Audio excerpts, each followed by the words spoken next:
বারান্দায় রোদ্দুর, আমি টেবিলের উপরে দাঁড়িয়ে দুটি মাছ ভাজি রে, গরম তেল ঢেলে দেই, আমার রান্না প্রায় শেষ। আরে ফ্রাংদা কোথায় রে? ওহো, রান্নার গন্ধ শুকে ফ্রান্দা এলো ওই ছুটে। তবুও পিঙ্কি তোমার দেখা নাই, তোমার দেখা নাই রে, তোমার দেখা নাই, তোমার দেখা নাই রে, তোমার দেখা নাই। আবে यार, সকালবেলায় কীর্তন শুরু করে দিয়েছে। মনে হচ্ছে নিশ্চয়ই এটা সিনচানের চপের কাজ। সিনচান চপ, আমি কি এখন ভাই সাহেব একটু শান্তিতে ঘুমাতেও পারবো না?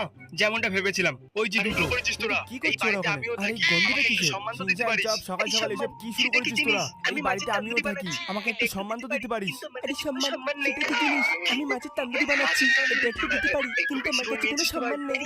আমি সবার জন্য বানাচ্ছি, আমি কি মাছের তোমার মতো তন্দুরি নাকি যে একটু চুরি করে বেশি খাবার করে খাই? নিয়েছিস তো ভাই। আরে ভাই আরে রাগ হ্যাঁ, করছিস আমি সবার জন্য বানাচ্ছি, আমি কি তোমার মতো নাকি যে চুরি করে খাবার খাই? আরে ভাই রাগ করছিস